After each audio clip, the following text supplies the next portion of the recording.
ეთერშია გადაცემა ბიზნესის დრო სტუდიაში თეაშველიძე მუშაობს მოგესალმებით. TBC ბანკი Axis Towers აქტივს სამშენებლო კომპანიას უბრუნებს. ამ საკითხთან დაკავშირებით კომპანიისა და ბანკის წარმომადგენლებმა განცხადება გააკეთეს.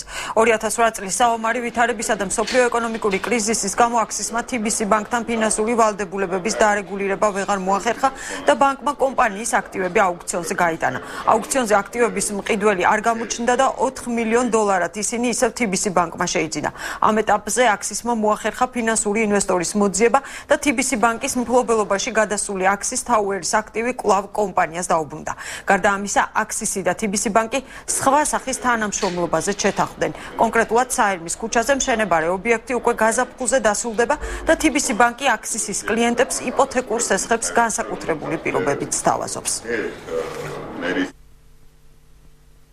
დღეს შემიძლია ვთქვა, რომ 2013 წლის ბოლოს ჩვენ დავიწყებთ ამ ობიექტზე მუშაობას და 16 წელს დავასრულებთ. მაგრამ აი უკვე კონკრეტულად როდის 16 წელს ამაზე უფრო მოგვიანებით. აღქმა რისკების დეველოპერულ სექტორში შეიცვალა კრიზისის შემდეგ, შეიცვალა აღქმა რისკებისა როგორც ბანკების მიერ, ასევე მყიდველების მიერ და თუკი ვთქვათ მყიდველები მზად იყვნენ რომ ჰაერი ეყიდათ, ოდესღაც დღეს ლაპარაკია იმაზე, რომ ასეთი ტიპის პროექტები უბრალოდ ბაზარზე აღარ იარსებებს. აუცილებელი იქნება, რომ დეველოპერულ კომპანიებს ჰქონდეთ ადეკვატური კაპიტალი იმისთვის, რომ ბანკმა დააფინანსოს ასეთი პროექტები და რომ მყიდველებმაც დაიჯერონ, რომ ყიდულობენ რაღაცა აქტივს და არა დაპირებას და ჰაერს. მენაშენეთა ასოციაციის მიერ პარლამენტში ინიცირებულია საკანონმდებლო ინიციატივა, რომელიც სამშენებლო კომპანიებისა და ამხანაგობების ურთიერთობას უკავშირდება. საკანონმდებლო ინიციატივასთან დაკავშირებით შეიქმნება სამუშაო ჯგუფი პარლამენტში, რომელიც წინადადებების პაკეტს განიხილავს. რას გულისხმობს ეს ინიციატივა და რატომ დადგა დღის წესრიგში, თავად მენაშენეთა ასოციაციის პრეზიდენტისგან შევიტყობთ. ირაკლი როსტომაშვილია დღეს ჩვენი გადაცემის სტუმარი. ირაკლი, მოგესალმებით. მოგესალმებით. დიდი მადლობა გადაცემაში მონაწილეობისთვის. სანამ იმ საკანონმდებლო ინიციატივას ვისაუბრებდეთ, რომელიც უშუალოდ თქვენ გეკუთვნით. მოდით ჩვენ გავიდა გადაცემის დასაწყისში ინფორმაცია იმის შესახებ Axis-ის და TBC ბანკის ერთობლივი შეთანხმების შესახებ. და ითქვა დღესვე იმის თაობაზეც, რომ უძრავი ქონების ბაზარი გამოცოცხლებულია, რაც ქვეყნის ეკონომიკის განვითარებისთვის ერთ-ერთი უმნიშვნელოვანესი ფაქტორია. დღეს როგორ შეაფასებდით დღეს არსებულ ვითარებას, ანუ ის პერიოდი, რომელიც იყო მოლოდინის რეჟიმი და ასე შემდეგ. გამოდის ნელ-ნელა დეველოპერული ბიზნესი ამ პერიოდიდან, ამ ვითარებიდან? ჩემ პირველ რიგში თუ მოვცემთ უფლებას, მინდა ჩემ მეგობრებს, ჩემ კოლეგებს მიულოცო. დღევანდელი დღე, როცა თქვათ მათ საბოლოო წერტილი დაუსვეს ამ მოლაპარაკებას, მე ვიცი, რომ ეს მოლაპარაკება რამდენიმე კვირის განმავლობაში მიმდინარეობდა და დღეს საბოლოოდ ეს გადაწყვეტილება ძალიან კარგი არის კარგი არა მარტო Axis-ისთვის, არამედ ზოგადად ჩვენი ასოციაციისთვის, ჩვენი იმიჯისთვის, ასე ვთქვათ და საერთოდ აი ამ ბიზნესისთვის, რომელსაც დეველოპერული ბიზნესი ეწოდება. რაც შეეხება ითქვა, რომ აღქმა რისკების შეიცვალა ბანკი. სალსახად ამაზე მეწყველებს სწორედ ეს ურთიერთობა TBC ბანკის გენერალური დირექტორის მოადგილეს უსმენდით ახლა. ეს უკვე იგრძნობა, კონკრეტული ბანკები თქვათ უკვე უფრო აქტიურდებიან, სხვა სიტყვა უფრო კონსტრუქციული მოლაპარაკებები მიმდინარეობს, უფრო მეც გეტყვით, მე არ მინდა მოვლენებს წინ გავასწრო, მაგრამ თქვათ ერთ-ერთმა კომპანიამ უკვე ბალტიისპირელ ორგანიზაციასთან პირველ ხელშეკრულებას მოეწერა, ეს უცოტა ხნის წინ ხელი. და ეს ნიშნავს, რომ რაღაცა გაჯანსაღების ტენდენციები დაიწყო. ან დეველოპერულ ბიზნესში ნელ-ნელა უკვე შემოდის ინვესტიციები, შემოდის საკრედიტო. მე მინდა გითხრათ, რომ დეველოპერული ბიზნესი არის ერთგვარი ლაკმუსის ქაღალდი, რომელიც ქვეყნის განვითარების პირდაპირ პროპორციული და პირდაპირ სარკე არის, აისახება მასში ქვეყნის განვითარება. ქვეყანაში სადაც არის გაჩერებული ამწეები, რაც არ უნდა გვესაუბრა ეკონომიკურ განვითარებაზე და ხან პირველ ადგილზე ვიყავით, ხან მეორეზე, მაგრამ პირველზე გადავდიოდით და სულ რაღაც ეგეთი ის გვესმოდა, ხო? რუსთაველზე იყო, საქართველოს ცენტრალურ ქუჩაზე იყო 6 გაჩერებული ობიექტი, 5 და 6 და 7 წლის განმავლობაში. ეს ცენტრალური უნივერმაგი, ეს იყო იმილის შენობა, ეს იყო ცეკავშირის ყოფილი ცეკავშირის შენობა, აქვეა პოსტატელეგრაფის შენობა და ასე შემდეგ უამრავი ობიექტი იყო გაჩერებული, რომელიც თუ თქვათ საუბარი არის რომ საინტერესო არის ეს ბიზნესი და საინტერესო არის ქვეყანაში ბიზნესი ვითარდება, პირველ რიგში უნდა განვითარებული იყოს სწორედ უძრავი გონება და ვთქვათ იგივე კომერცია, რომელიც საუკეთესო სავაჭრო ფართები იყო რუსთავაზე, რომელიც არ ვითარდებოდა. ნუ აი ეს ამას არ ჭირდება ბევრი კამათი და ეს იყო ფაქტი.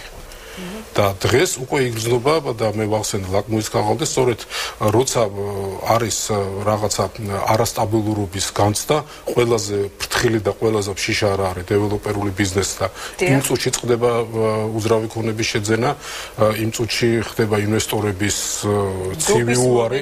კიდე აქ ძალიან მნიშვნელოვანია. თავისთავად აბა წარმოიდგინეთ რომ ადამიანი რომელიც თავის დანაზოგით უნდა იყიდოს რამდენიმე ათეული ათასით უძრავი ქონება. ხა იმ ქვეყანაში სადაც არის საომარი მდგომარეობა პოლიტიკური რაღაცა ქაოსი შეიძლება რაღაცა ის მოხდეს სახელმწიფოს მიერ ვიღაცის და რაც ისმოდა და რაც ხდებოდა შეიძლება თქვა ტელევიზიით სხვანაირად იყო მაგრამ რეალურად ყველამ ვიცოდით ჩვენ გარშემო რა ხდებოდა და აი ხა დღესაც უსმენ ტელევიზიას და მეც ვიცოდი ყველაფერი რა ვისთვის იყო ახალი მე არ ვიცი მე ყველაფერი ვიცოდი სხვათა შორის რამდენიმე ჩემი მეგობარია რომელსაც აი ეს რაღაცა ზოგმა იყიდა კახეთში რაღაცა ეს ბოსელი და ვიღაცა 5 მილიონად და 7 მილიონად ეს ვიც ყველამ ვიცოდით და რაც არ უნდა გველაპარაკა, აი მიზეზი მხოლოდ და მხოლოდ ეს იყო დღეს უკვე იგრძნობა, აი არაფერი არ უნდა ამას, არანაირი გამოქვეყნება, არანაირი PR-ი პირდაპირ იგრძნობა ეს.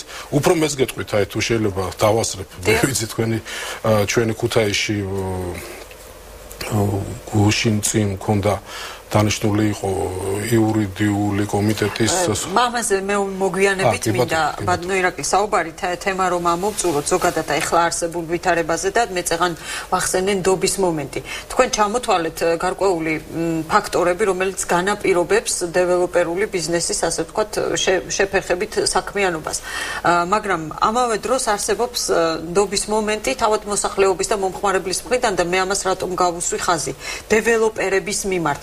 მას შემდეგ რაც არსებობს იგივე ცენტრ პოინტის ფაქტი, აქ საუბარია რომ ჯგუფმა პირამიდა პონზის სქემა გამოიყენა, ანუ მოხდა 30 სამშენებლო პროექტის შეჩერება აი ამ სქემის შედეგად, ეს სქემა ალბათ თქვენ გეწოდინებათ, როდესაც აიღეს თანხები კონკრეტული მომხმარებლებისგან, შემდეგ ვერ გაისტუმრეს ვალდებულებები, შემდეგ კიდევ ახალი ვალდებულებები მიამატეს ამას და ასე შემდეგ. დღეს კიდევ ერთი ინფორმაცია გავრცელდა ცენტრ პოინტის მიერ ხელშეკრულების გაწყვეტის შესახებ დექსუსისთვის, რომელიც სამართალმემკვიდრე იყო ამ კომპანიის, მაგრამ ფაქტი არის ის, რომ ამ ყველაფრის შედეგად 6000-მდე ოჯახი დარჩა დაზარალებული ბინის გარეშე, რომელმაც ჩადო გარკვეული თანხები. აი ესეთი ვითარება, როდესაც არსებობს, ეს ხომ არ ტყავს დეველოპერული ბიზნესის მანდობას. თეა მე მინდა გითხრათ, რომ პირველ რიგში სწორედ ამან დაარტყა აგვისტოს მან რა ქვია ომმა, ასე ვთქვათ, ჟარგონი რო ვიხმარო, საკონტროლო გასროლა მოახდინა, თორემ მანამდე უკვე ეს ბიზნესი აი სწორედ არასწორი მენეჯმენტით რიგი კომპანიებისა, სხვათა შორის მე თქვენ ერთ-ერთ გადაცემაში სწორედ ამაზე ვისაუბრე, როცა მენაჟერთა ასოციაცია 2008 წლის ზაფხულში, როცა ჩვენ შევატყვეთ რა სიტუაცია იყო და ალბათ ტელემაყურებელს ახსოვს, რომ გადიოდა რეკლამები, რომ იყიდება უძრავი ქონება, ან ბინები იყიდება $300 და მსგავსი ციფრები იყო, ჩვენ ვაკეთებდით პრეზენტაციებს ბანკებთან და მათ ვეუბნეოდით, რომ ესეთი პროექტებისთვის დაფინანსება არ შეიძლება რომ გაიწეს, იმიტომ რომ ეს არის არარეალური. $300 ვერც ერთ შემთხვევაში ვერ აშენდება საცხოვრებელი სახლი და ასე შემდეგ. იმ პერიოდში ჩვენი აი ესეთი პოზიცია და პირადად ჩემი პოზიცია, ნუ ბუნებრივია რაღაც ცუდად იყო შეფასებული რომ მე ჩემ კოლეგებს და რაღაცა ფეხს უდებ, მაგრამ რეალურად ეხლა წუნდები რომ ალბათ მე კიდე დავაკელე მაშინ აქტიურობა, იმიტომ რომ მე მაშინ დავდიოდი ბანკებში კარიდან ესე ხელმძღვანელებს ხვდებოდი, ვაჩვენებთ ამ პრეზენტაციას არა მარტო მე ჩვენი ასოციაციის აქტიური წევრები და ამ თემაზე ძალიან ესეთი ვამახვილებთ მათ ყურადღებას. იმიტომ რომ ცალსახად ჩვენთვის ეს იყო აი დღესავით ნათელი რომ ეს მოხდებოდა, იმიტომ რომ ვალდებულება რომელიც ადამიანი აიღებს ვალდებულებას სამშენებლო კომპანია რომ ის ააშენებს $300 საუბარი არის საკმაოდ ცუდ თანხებზე გამორიცხულია, იმიტომ რომ ჩვენ ხო ვიცით რა კომპონენტებისგან შედგება, შეიძლება გადავღალეთ ტელემაყურებელი ამ თემაზე საუბრით, მაგრამ უნდა იცოდენ, ხო ვიცით რა რისგან შედგება 1 კუბომეტრი სამშენებლო მოცულობა, ვთქვათ, ეს არის ბეტონი, არმატურა, შრომა, ტრანსპორტი, ხელფასი, ქარგილი და ასე შემდეგ შედუღებ რაც არის. ამას ყველაფერს თავის გაფასება აქვს, თავის ღირებულება აქვს საბაზრო, ხო? ამას რო დავაჯამებთ, ვერანაირად ვერ გამოდის გასაყიდო კვადრატული მეტრი $300. და ეს იყო პირდაპირ ტყუილი, ესეთი ძალსახად ტყუილი იყო. ეს იგივეა რომ ვიღაცა მოვიდეს და თქვას რომ თქვათ რაღაცა Porsche-ს ყიდის $3,000. ნუ ის წარმოებელი ხო იტყვის რომ გამორიცხულია, ნუ ეს Porsche არ არის. და აი ამ ვითარებიდან როგორ ფიქრობთ თუ რა თქმა უნდა გაქვთ რაიმე მოსაზრება იგივე ცენტრ პოინტის აქ უამრავი ადამიანია დაზარალებული თქვენი აზრით გამოსავალი ასეთ შემთხვევაში ვინ უნდა მოძებნოს აქ კომპანია სამწუხაროდ ყველაზე ნაკლებად მე ვიცი ცენტრ არ ვიცი მე ცენტრ პოინტის პრობლემები ვიცი აი ეს რაოდენობა რო არის თითქმის იმდენივე რაც ყველა დანარჩენ დეველოპერს ერთად აყავს დებიტორი ასე ვთქვათ. საერთული არის ჩემთვის, მაგრამ ერთ სასამართლოს გზას უნდა მიმართონ თუ მიმართეს კიდევ სასამართლოს გზა რომ იყოს გამოსავალი, ცხადია მე ამ მოსახლეობას ამას ვურჩევდი.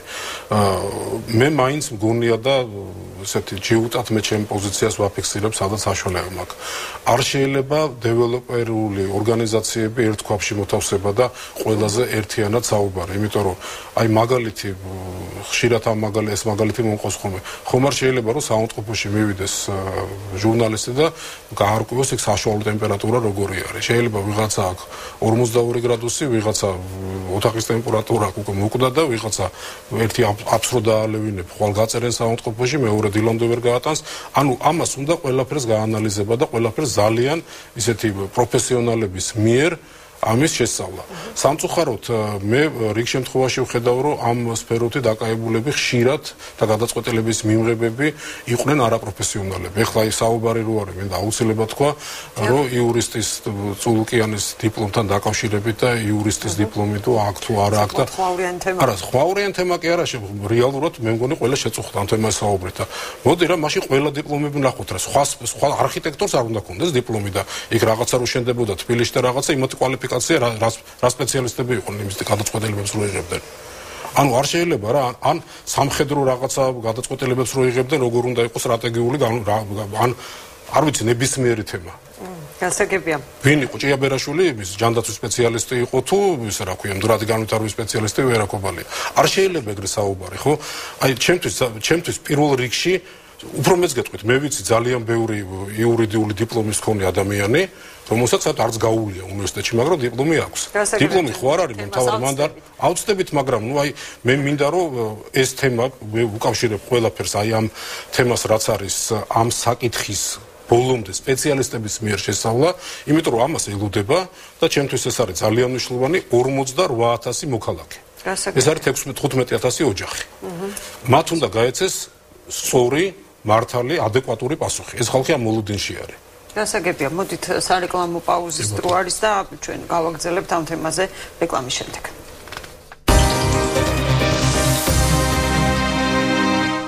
გადაცემა ბიზნესის დრო კვლავ ეთერშია, კიდევ ერთხელ წარმოგიდგენთ ჩემს სტუმრებს, მენაშენეთა ასოციაციის პრეზიდენტი ირაკლი როსტომაშვილია დღეს ჩვენი გადაცემის სტუმარი და ბატონო ირაკლი, გავაგრძელოთ საუბარი დეველოპერების ნდობასთან დაკავშირებით. მე მარტო იმიტომ არ დაგისვით მხოლოდ იქიდან გამომდინარე ეს კითხვა ცენტრ პოინტის და დექსუსის საკითხიდან გამომდინარე, არამედ ძალიან ხშირად, როდესაც თქვენ არაერთხელ ყოფილიყართ ჩემ გადაცემაში და საკმაოდ ცივი რეზონანსი მოყოლია.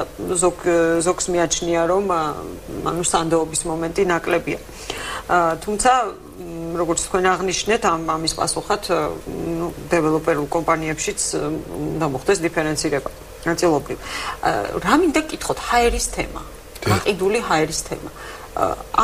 ხშირად ახსენებენ ამას და ეს არის უარყოფითი მოვლენა თუ ეს არის რაღაცა დადებითი.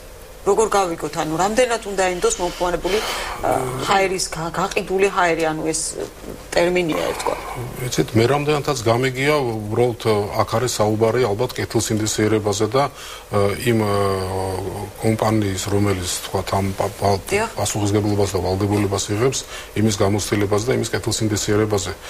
მე მაგალითად ამას ევროპაში დასავლურ სამყაროში უწოდებენ ფიუჩერნი გეგმებს საომრელო თავისთავად ბუნებრივია ხა მე გამიგია რომ რაღაც აუქციონი იყო იყიდებოდა 2016 წლის ბორდოს მოსავალი საფრანგეთში აი 2016 წელს რომ უნდა მიიღო ის მოსავალი ახლა იყიდებოდა აუქციონზე ეს არის ბუნებრივი ეს წინასწარი გაყიდვა ეგრეთ წოდებული რაც ჩვენთან შეარქვეს ჰაერის გაყიდვა ეს არის ჩვეულებრივი წინასწარი დაგეგმილი მაგრამ ამ შემთხვევაში იქ უფრო აი მე რო ბორდო ვახსენე იქ ალბათ სპეციალისტები იღებენ რომლებმაც იციან რაღაცა სტრატეგიული გათვლები აქვთ ჩვენთან ძალიან ბევრი მომხმარებელი ყავდა კონკრეტულად თქვა ჩემ კომპანიას რომლებმაც გათვლები ჰქონდათ იცოდნენ რომ ეხლა ამდენს დააბანდებდნენ მე უფრო ძვირად გაყიდიან და 4-5 და მეტ ბინებს ყიდულობდნენ და ამითი შესაბამისად ბიზნესს აკეთებდნენ ძალიან ბევრი ესეთი ადამიანი ოღონდ ძალიან დაფიქრებულად და ძალიან ესეთი პრაგმატული აზროვნებით რაც შეეხება მხოლოდ იმაზე გამოკიდებას რომ ადამიანი რახანი იაფათე უბნევიან ან რაღაცა პირობას ეუბნევიან და ამას დახარბდება და აბსოლუტურად არასწორ ბრმად არ უნდა ენდოს ასეთ შემთხვევაში თავისთავად ბუნებრივია ყველაფერზე თორე მაშინ ახლა ჩვენ შეიძლება ვილაპარაკოთ რომ საერთოდ ნდობა არ უნდა იყოს ეგრეთ წოდებული ჰაერის გაყიდვას სხვათა შორის კიდე ხა ძალიან ცუდად გამომდის, მაგრამ ამასაც ვაფიქსირებდა ჩვენ ვიძახდით, რომ ჩვენი ასოციაცია რომ უნდა იყოს აუცილებლად რეგულაცია და არ უნდა ხდებოდეს ჰაერის გაყიდვას, არ უნდა მოყვეს ეგრეთ წოდებული პირამიდა, რომელიც ერთ ობიექტზე მოზიდული თანხით მეორე სხვა ობიექტისთვის მიწა ან იმის დამთავრება და აი ესეთი გადაესტაფედა. ნუ არ ვიცი ხა მე არ მინდა სხვაზე საუბარი. მაგრამ როცა არის კონკრეტულ ობიექტზე გათვლა გაკეთებული, იმაზე მიდის თანხების მოზიდვა, აკუმულირება ბანკში. იმის მხოლოდ ის თანხა მიიმართება იმის დასრულებაზე. მაშინ ესე იგი ჩვენ ვლაპარაკობთ რომ მოდი არავის არ ენდოთ. მე მგონია რომ პირიქით ბიზნესის გაკეთება არის დამყარებული ნდობაზე. მე შეუქმნის ბიზნეს სამუშაო ადგილებს ასე. არა, ნდობაზეა დამოკიდებული და ნდობა თუ იქნება მე ამას მივესალმები. სხვათა შორის ყველაზე წამგებიანი თუ შეიძლება ითქვას ეს სუბთა ფინანსურად. დეველოპერისთვის არის წინასწარი გაყიდვა. ჩვენთვის ბევრად მომგებიანია რომ შევძლოთ რომ დავასრულოთ მშენებლობა. მე მაგალითად შემიძლია მაგალითად მოგიყვანოთ ერთი ობიექტი ბაგებში, რომელიც ჩემმა კომპანიამ დაახლოებით 2000 წლის დასაწყისში გავაკეთეთ კვადრატული მეტრი იღრიდა $320 ეკვივალენტი ერთ-ერთ ბანკს სხვადასხვა ჩვენ ვცდილობთ დაგვერწყუნებინა რომ დაეფინანსებინა მას ბოლომდე, იმიტომ რომ ფასები აიწეოდა არ გვენდო ის ბანკი და დასრულების შემდეგ იმ კლიენტებმა ვისაც ჩვენთან ყოდა 320 ნაყიდი 840 გაყიდეს. და ეს ბანკი საკმაოდ ისეთ მაშინ ჩავარდა. რეალურად ანუ ამას სპეციალისტი ჭირდება, ამას ჭირდება მარტო დიპლომი არ ყოფნის, ასე ვთქვათ, რაღაცა გამოცდილება და რაღაცა ხარისხის თემასაც მინდა შევეხო. აი, რამდენად ძალიან ხშირად მსმენია მე და არა მარტო მე, ძალიან ბევრს ჩვენს გარშემო იმის შესახებ, რომ ახლა დაშენებულ ბინები არ არის საკმარისად ხარისხიანი.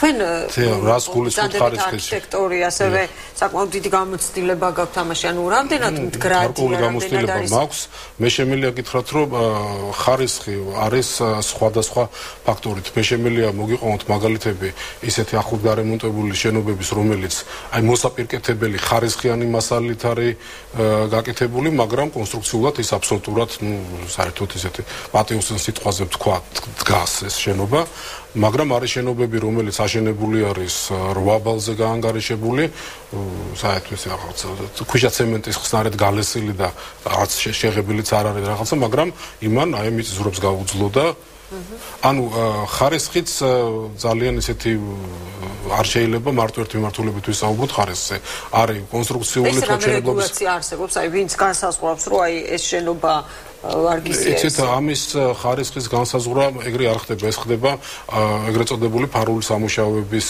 შემოწმებით ანუ ყოველი მურიგი ბეტონის მიღების პერიოდში იქ ხდება იკეთება აქტი იქ პროექტის მთავარი ინჟინერი მთავარი არქიტექტორი ახლა მე მგონი ამის პრაქტიკა ძალიან მოისპო მაგრამ ის ორგანიზაციები ვისთანაც მე მაქვს ურთიერთობა ისინი მკაცრად უყურებენ ამ საკითხს რაღაც გარკვეული სტანდარტები არსებობს თავისთავად არ შეიძლება ახლა იმას მე ხوار გამოანგრა და ხوار ნახულობ რითია აშენებული განსხვავებული. მაგალითად, მე ვიცი რაღაცა ობიექტები, რომელიც არ მინდა დავასახელო როგორი არმატურით, მაგრამ ცუდი არმატურით და ლაბორატორიული შემოწმებით ისინი ვერანაირ კრიტიკას ვერ უძლებენ, მაგრამ გასაგები. მოდით თემა რომ იმის საკანონმდებლო ინიციატივას ზეც ვისაუბროთ, რომელიც თქვენ წარადგინეთ პარლამენტში სამშენებლო კომპანიებისა და ამხანაგურების ურთიერთობის დარეგულირებაზეა საუბარი.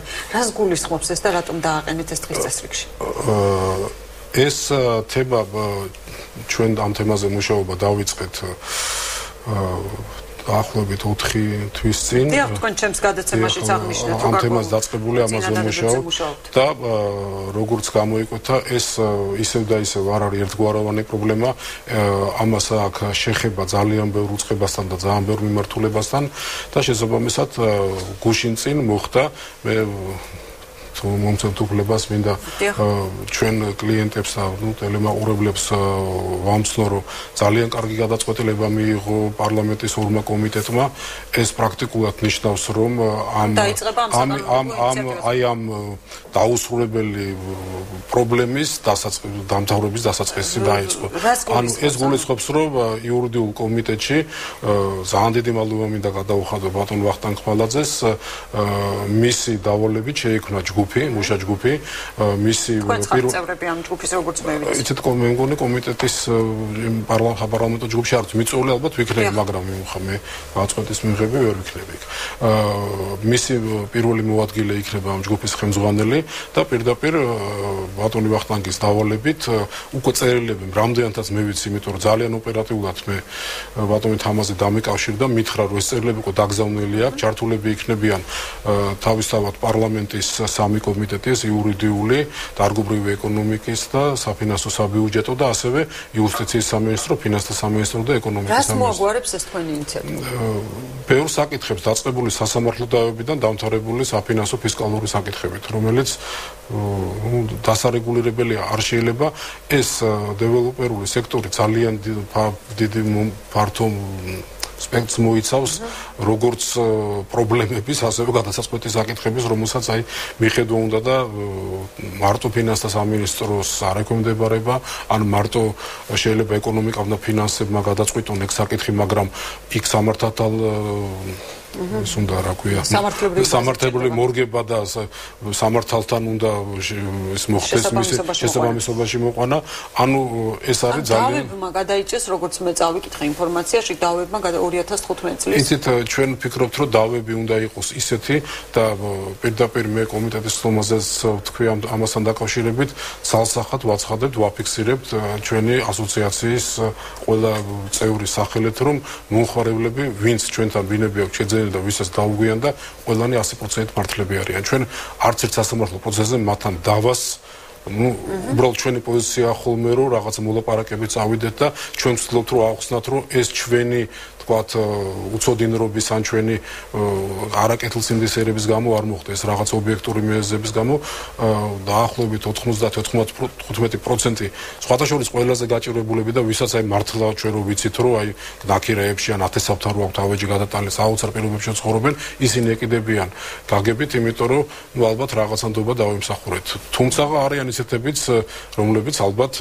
ამ გადაცემის მერე და არ ეკავენ და ჩემზე რაღაცა ძალიან ცუდ რამებსაც გეტყვიან ბუნებრივია და მე აი მიუხედავად იმისა რომ მე ყველაფერი გავაკეთე რაც შემიძლია კიდე ბოდის ვუხდი მათ იმიტომ რომ ჩვენი პირობა მათ არ აინტერესებთ რის გამო მაგრამ მე ვიცი რის გამოც მოხდა ეს ჩემ გამო არ იყო მე სეკრეფისად ვიზახჭე ჩვენ გამო არ იყო ეს იყო არასწორად განვითარებული მოვლენების გამო დაწყებული ეკონომიკური კრიზისი დამთავრებული დაუბალანსებელი ეხლაც მაღაზი მაქვს საუბარი რომ ბანკებს აქვთ ბევრად მეტი უფლებები ვიდრე ესე იგი ანუ კი ბატონო თავისუფალ ბაზარზე რაღაც თანაბრად დისკრიმინირება არ უნდა იყოს არც ერთი მონაწილე ამ თამაშის.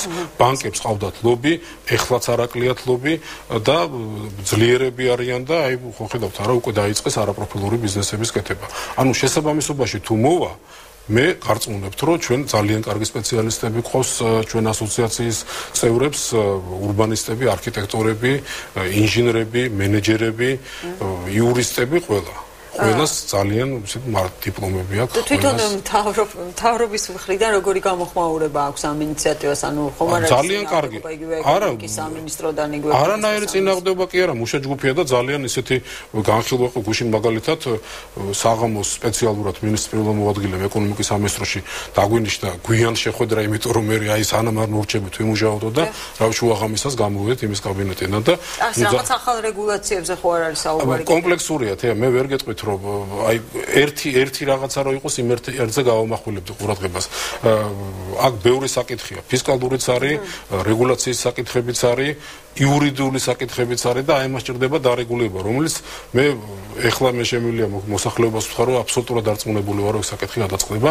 იმდენად კარგი დამოკიდებულება იყო და აუცილებლად მინდა აღვნიშნო რომ პარლამენტში ამ კომიტეტის ცხადია ხელისუფლების წარმომადგენლები ოპოზიციის აი ესეთი გაგებით ორივე მხარე ისე ადეკვატურად ეკიდებოდა რომ რაღაცა ძალიან აბსოლუტურად ყველა ხვდებიან რამდენად სერიოზული პრობლემაა, რამდენად ესეთი დაუყოვნეული საფიქრალია ამ თემაზე და მე ყველას დიდი მადლობა მინდა მართლა სრული პასუხისმგებლობით გეუბნებით და გაუცებული დავჭი იმდენად ესეთი კონსტრუქციული დამოკიდებულება. ეს ყველაზე კარგი გამოსავალი ალბათ მაინც ის არის რომ როდესაც დღესდღეობით აი როდესაც ესა თუ ის ადამიანი მომხმარებელი მიდის ხელსაწერს ხელშეკრულებას ან ფულიში აქვს გარკვეულ კომპანიაში უფრო მეტი ყურადღებით იყოს თუნდაც ხელშეკრულების გაფორმების დროს ეს ალბათ იურისტების ჩარევით უნდა თავისთავად სხვანაირად არ შეიძლება ესე დაუდევრად არ შეიძლება რომ ეხლა სხვათა შორის ძალიან მომეწონა მე მგონი რეკლამებს იწყებს თუ დაიწყო უკვე ყური მოუკარი ყოველ შემთხვევაში იუსტიციის სამინისტრო რომელიც აფრთხილებს მოსახლეობას რომ აი ესე რაღაცა მიკროსაფინანსოები იქნება თუ ლომბარდები თუ რაღაც აი შვილებს ნუ გაუყიდეთ ბინას თუ რაღაცა ეგეთი ლოზუნგიც და მე მგონი ძალიან სწორია იმიტომ რომ ყველაფერზე ძალიან ისეთი დაფიქრება მართებს ჩვენ მოსახლეობას თან ხაზია საუბარი და თან ხაზე დიდი მადლობა ირაკლი მადლობა რომ მოგბრძანდით იყავით დღეს ჩემი გადაცემის სტუმარი რა თქმა უნდა გისურვებთ წარმატებებს დიდი მადლობა კანონ პროექტს როდესაც ის მიიღებს კანონის სახეს მე პირობას გაძლევთ რომ ამ თემას კიდევ ერთხელ დაუბრუნდებით გადაცემაში რეკლამის და რეკლამის შემდეგ ჩვენ უკვე სხვა თემით დავბრუნდებით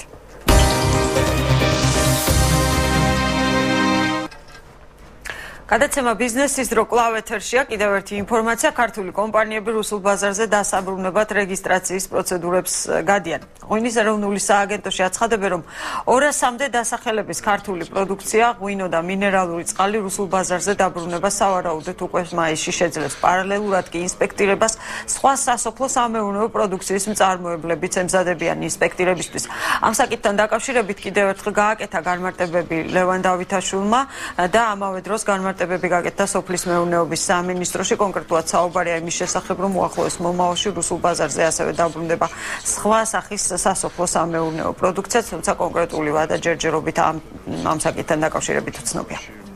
შემდეგი სამუშაო ინცით რომ შემოწმებამდე უშუალოდ საველე ყველა საწარმო რომელიც შემოწმდა პირველ ჯერზე დაშვებული იქნა რუსულ ბაზარზე ამ კომპანიებს ეძლევათ საშუალება რომ დაიწყონ უკვე ინდივიდუალურად პროდუქციის რეგისტრაცია ანუ თითოეული პროდუქტი უნდა დაარეგისტრირონ რუსულ ბაზარზე ეს არის ერთჯერადი პროცესი ანუ საწყის ეტაპზეა გასაკეთებელი დიახ ამის შემდეგ უკვე კომპანიებს საშუალება ეძლევათ რეგისტრირებული პროდუქტის ექსპორტირება დაიწყონ რუსეთის ბაზარზე. რეგისტრაციის შემდეგ საბაჟო უწყებს ეგზავნებად შეტყობინება რომ პროდუქტი დაშვებულია რუსეთის ფედერაციაში და ქართულ კომპანიებს შეუძლიათ დაუყოვნებლივ შეფერხების გარეშე მოახდინონ ამ საკუთარი პროდუქციის ექსპორტირება. რუსეთის ბაზრის გახსნა სპეციალისტთა ვარაუდით ექსპორტის მოცულობასაც გაზრდის. ამავე დროს უკვე გამოქვეყნდა სტატისტიკის საგარეო ვაჭრობის წინასწარი მონაცემები. ირკვევა, რომ 2013 წლის იანვარში საქართველოში საქონლის საგარეო სავაჭრო ბრუნვა არაორგანიზებული ვაჭრობის გარეშე $665 მილიონი შეადგინა, რაც წინა წლის მაჩვენებელზე 1%-ით მეტია. პროფესორი სასო არჩვაძე დღეს ჩვენი გადაცემის სტუმარი, ბატონო სასო, მოგესალმებით. პირველ რიგში დიდი მადლობა გადაცემაში მონაწილეობისთვის. სანამ თქვენთან თან გადმოვიდოდე კითხვით, მანამდე ერთი ინფორმაცია, კონკრეტულად ეს სტატისტიკურ მონაცემებს ეხება და მე მოვიყვან ციტირებას ამ ინფორმაციიდან 2012 წელთან შედარებით 2013 წლის იანვრის მონაცემებით ქვეყნების რიცხვი, რომლებთანაც საქართველოს სავაჭრო ურთიერთობა აქვს, გაიზარდა და 100 მიაღწია, ასევე 72 ქვეყანასთან საქართველოს უარყოფითი სავაჭრო ბალანსი აქვს, ხოლო 22 ქვეყანასთან დადებითი იმპორტული ოპერაცია არ შედგა 13 ქვეყანასთან, ხოლო 24-თან საექსპორტო. ყველაზე დადებითი სავაჭრო ბალანსი საქართველოს ამერიკასთან, სომხეთთან, კანადასთან, ყაზახეთთან და უზბეკეთთან აქვს. ეს კიდევ დამატებითი ინფორმაცია ამ სავაჭრო ურთიერთობებთან დაკავშირებით და მოდით ახლა რაც შეეხება ჩემს კითხვას, ეს შეეხება იმას, რომ რა თქმა უნდა ეს არის წინასწარი მონაცემები იმის შესახებ, რომ ექსპორტის მოცულობა გაიზარდა, თუმცა როგორ ფიქრობთ, ეს რამდენად ასე ვთქვათ მნიშვნელოვანია იმ ვითარებიდან გამომდინარე, რომ საუბარი მხოლოდ ერთ თვეზე და ამავე დროს ნებისმიერი პოზიტიური მოვლენა, რომელსაც ადგილი აქვს ეკონომიკაში, მისასალმებელია და თქვენ გასაზიარებელი. თუმცა ერთი თვე საკმარისად ხანმოკლე პერიოდია იმისათვის, რომ მასზე გრძელვადიანი პერსპექტივები და დასკვნები გავაკეთოთ და აქედან უკვე შედეგებზე ვილაპარაკოთ. ერთი თვე, თანაც იანვრის თვე, ეს ტრადიციულად არის შედარებით ისეთი პერიოდი, როცა ეკონომიკა, რო თქვენ, იღებს მუხტს და შემდგომ პერიოდში ზრდის ტემპები უფრო მაღალია. აი ბოლო წლების მაგრამ ხო ამბობენ, რომ იანვრის თვე არის საკმაოდ რთული თვე, საკმაოდ რთული თვეა და სხვათა შორის გადავავლე წინა წლების მონაცემებსაც და იანვრის თვის მონაცემები მნიშვნელოვნად ჩამორჩება ყოველი წლის საშუალო მაჩვენებელს. ეხლა ჩვენ ვადარებთ ამ წლის იანვარს გასული წლის იანვართან და კარგია რომ რა თქმა უნდა 25%-ით გაიზარდა, მაგრამ თუ შევადარებთ იგივე გასული წლის იანვარს 2012 წლის საშუალო მონაცემებთან, აღმოჩნდება რომ საკმარისად დაბალი მაჩვენებელია ესა და იგივე ეხება როგორც არამარტო ექსპორტს, იმპორტსა და მთლიან ბრუნვას. დაახლოებით არის მეოთხედით 20-25%-ით ნაკლებია ხოლმე იანვრის თვეში საშუალო წლიური მაჩვენებელთან შედარებით. ამიტომ პერსპექტივა არის ზრდის. აი წინა წლებში და ალბათ წელსაც ანალოგიური სიტუაცია იქნება, შეიძლება უფრო მეტიც მარტი არის გადამწყვეტი პირველი კვარტალის სურათის ჩამოსაყალიბებლად. ეს ეხება ფინანსისტებაიც ან არა მარტო ბიუჯეტის ფორმირებაში, არამედ საგარეო ვაჭრობაშიც. როგორც წესი დაახლოებით თითქმის 1.5-ჯერ მეტია მარტის თვეში სავაჭრო ბრუნვა უცხოეთთან იანვრის თვესთან შედარებით. თქვენ მოიტანეთ ინფორმაცია, რომ 100 ქვეყანასთან აქვს საქართველოს სავაჭრო ურთიერთობები. მე გეტყვით, რომ დაახლოებით წლის განმავლობაში ეს ციფრი ალბათ 150-მდე მაინც გაიზრდება, იმიტომ რომ რა გვაძლევს ამის საფუძველს? წინა წლების პრაქტიკა საქართველოს სამეურნეო კავშირები, ესე იგი ევროპასთან, დანარჩენ მსოფლიოსთან თვით ახლო აღმოსავლეთის და მით უმეტეს ახლა საუბარია ევროკავშირთან სავაჭრო ურთიერთობების თავისუფალი ვაჭრობის რეჟიმის შემოღება. საქართველოს არის ერთ-ერთი გახსნილი სისტემა და მის მთლიან შიდა პროდუქტთან სავაჭრო ბრუნვის თანაფარდობა ერთ-ერთი მაღალია მსოფლიოში. თითქმის 70%-ს ახსოვს ეს და ეს ტენდენცია ბოლო წლებში ზრდით ანუ აქ საუბარია იმაზე, რომ ბოლო 12 წლის განმავლობაში პირველად მივიღეთ დეფიციტის შემცირება და ეს რეალობაში ესაბამება. მოდი ეს ჩავთვალოთ როგორც იმედის მომცემი და არა ვიტყვიან მყარი ტენდენციის გამოხატული.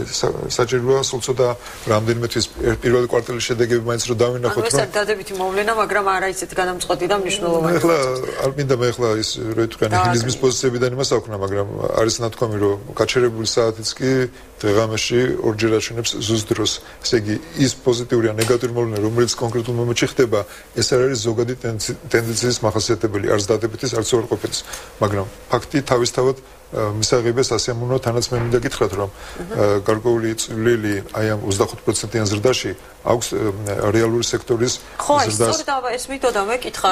იქ ფერაშონებთა და აზოტოვანი სასუქების ექსპორტი გაიზარდა მათ შორის ამერიკის შეერთებულ შტატებში. კი. თუმცა კვლავ დიდი ადგილი უკავია მსუბუქი ავტომობილების ექსპორტს და თუ მაგალითად მსუბუქი ავტომობილების ექსპორტია და ჩვენ ექსპორტში ვატარებთ და იმიტომ არის 25%-იანი ზრდა, მაგრამ თუ მას გამოვრიცხავთ და აი ბაზიდანაც გავწმინდავთ ავტომობილების რეექსპორტს თუ ექსპორტს, მივიღებთ მხოლოდ 21%-იან ზრდას. ესე იგი ჯერ კიდევ იმდენად მნიშვნელოვანია ავტომობილების ესე იგი რეექსპორტი, რომ ის გავლენას ახდენს ჩვენს მთლიან საექსპორტო პოტენციალზე. სხვათა შორის მისი ტემპი წინა წლის იანვართან შედარებით ასევე გაიზარდა დაახლოებით 1/3-ით. ეს ამავე დროს საუბარი მიმდინარეობს, როდესაც ოპოზიცია და პოზიცია კამათობს. მაგალითად ოპოზიცია აცხადებს იმის შესახებ, რომ იმპორტი შემცირდა. ექსპორტი გაიზარდა, თუმცა იმპორტი შემცირდა. იმპორტი რომ შემცირდა, ეს ერთგვარი მაჩვენებელია იმის, რომ რაღაცა გარკვეული პრობლემებია ქვეყანაში. თუმცა ამის საპასუხოდ ხელისუფლება ამბობს, რომ ის რომ ქვეყანაში არ შექმნილა არაფრის დეფიციტი, ნიშნავს იმას, რომ ჩვენ შეგვიძლია თვითონ ვუზრუნველყოთ საკუთარი თავის სხვადასხვა პროდუქტებით, მაგრამ ნაწილი საუბრობს იმაზეც, რომ უკვე შეინიშნება რაღაც პროდუქციის დეფიციტი, თუმცა ფართო მოხმარების არა.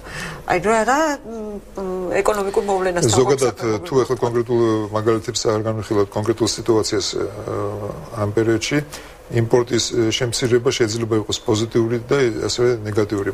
პოზიტიური ამ შემთხვევაში თუ ხდება ადგილობრივი წარმოებით იმპორტის ჩანაცვლება და ჩვენი სტრატეგია უნდა იყოს აღებული იქითკენ, რომ რაც შეიძლება დიდი ოდენობით მოვახდინოთ იმპორტის ჩანაცვლება ადგილობრივი სამამულო წარმოებით.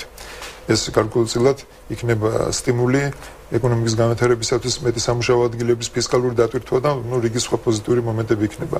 საქართველოს არის ჩვენს ჩვენ ყავს 4 სახმელეთო მეზობელი: თურქეთი, რუსეთი, აზერბაიჯანი, სომხეთი. ყველა ქვეყანასთან შედარებით საქართველოს აქვს ყველაზე დაბალი მაჩვენებელი ექსპორტით იმპორტის გადაფარვისა. ესე იგი, სუსტი რგოლია შედარებით. სხვები გაცილებით უკეთესად არიან. ახლა მე არ მინდა მოვიდან, რომ აზერბაიჯანს გარკვეული მიზეზების გამო ეს რა თქვენ, გაცილებით მაღალი ნავთობი აქვს და ამის ხარჯზე ხდება, მაგრამ იგივე სომხეთი და იგივე თურქეთი ამ მხრივ საკმარისად წლების განმავლობაში აჩვენებენ სტაბილურად ჩვენთან შედარებით მაღალ დონეს. ამიტომ ვფიქრობ, ეს სტრატეგია სწორია. შეიძლება ერთ-ერთი ფაქტორი კიდევ იმპორტის შემცირება ეს გარკვეულ საქონელზე მსოფლიო ფასების შემცირება და ეს იგივე ოდენობის საქონლის შემოტანა ჩვენ გაცილებით ნაკლები გვიჭდება. ჩვენ ხომ ანგარიშობთ ღირებულებით, დოლარულ განზომილებაში და არა ფიზიკური მოცულობით. და ხშირად ხდება, რომ როდესაც ფიზიკური მოცულობა შეიძლება გაიზარდოს, მაგრამ ღირებულება შემცირდეს. მსოფლიო ბაზრებზე ნავთობის ფასი გაიზარდა. სხვა მხრივ რა ტენდენციებია, მართლა რო გითხრათ, მე არ მაქვს ამის შესახებ ინფორმაცია, იგივე ხორბალთან დაკავშირებით როგორია ვითარება იგივე შაქარზე. შეიძლება ესეც იყოს. ეს ფაქტორებიც მუშაობს. და ერთი ფაქტორი კიდევ ქვეყნის შიგნით მოთხოვნის შემცირების ხარჯზე იმპორტულ საქონელზე მოხდეს ესე იგი მოთხოვნის შემცირება. მოსახლეობაში არსებული ფულის მასა, ფულის აგრეგატები, ეს მიმოქცევაში გაშვებული ფულის რაოდენობა, დეპოზიტები და სხვა მაჩვენებლები ბოლო თვეებში აჩვენებენ ზრდას. და ამიტომ ფაქტობრივად იმის თქმა, რომ მოთხოვნა შემცირდა, არ იქნება სწორი. ჩვენთან ადგილი აქვს არა მოთხოვნის დეფლაციას, არამედ ხარჯების დეფლაციას. ჩვენ გვიხდება ესე იგი გაცილებით იაფად საქონლის შეძენა იმის გამო კი არა, რომ ფულის მასა ნაკლებია მოსახლეობაში, არამედ იმის გამო, რომ რიგ მიზეზების გამო, მათ შორის წმინდა პოლიტიკური ფაქტორების და 1 ოქტომბრის შემდეგ ახალი რეალობის დამყარების გამო ბევრ მომსახურებაზე საქონელზე ფასები შედარებით გაიაფთა და ერთი და იგივე მასის ფულით ჩვენ შეგვიძლია მეტი საქონელი შევიძინოთ. ეს არის რეალობა. გასაგებია, კი. ანუ მსყიდველობით უნარიან. ფულის ერთეულის მსყიდველობით უნარიანობას გაიზარდა და თვითონ ფულის მასაც მოსახლეობაში მატულობს. ეს ფულის ძირითადი აგრეგატები ამას გვიჩვენებენ. კიდევ ერთი თემა ეს მუდმივი პრობლემა არის სავაჭრო დეფიციტის თემა, უარყოფით სავაჭრო ბალანსი, ეს წლების განმავლობაში არის საქართველოში და ალბათ უახლოეს მომავალში ამის ასე ვთქვათ დაბალანსება და პოზიტიურ ჭრილში გადმოყვანა ალბათ ძალიან რთული იქნება. დღეს ამბობ იმის შესახებ რუსული ბაზრის თემა. ეს რა წილს შემოიტანს ეს აქტუალური თემა ძალიან. რა წილით შემოვა ეს ჩვენ ამ საექსპორტო პოტენციალში? თავის დროზე რუსეთს მაგალითად 90-იან წლების დასაწყისში რუსეთის ცილად მოდიოდა საქართველოს საგარეო სავაჭრო ბრუნვის თითქმის 3/4. მე თანთან მცირდებოდა და ურთიერთობების გაწყვეტის მომენტისათვის დაახლოებით 1/6 დონეზე იყო. დღეს ფაქტობრივად დაბალია, მაგრამ მე ახლა მინდა წინა თემასთან დაკავშირებით რუსეთი ახსენეთ და მინდა მოვიდან მაინც კალკულის საქონელი მათ შორის ენერგომატარებლების შემოდის რუსეთიდან და რუსეთი არის ერთ-ერთი ის სახელმწიფო, რომელთანაც საქართველოს აქვს ძალიან დიდი უარყოფითი სავაჭრო სალდო.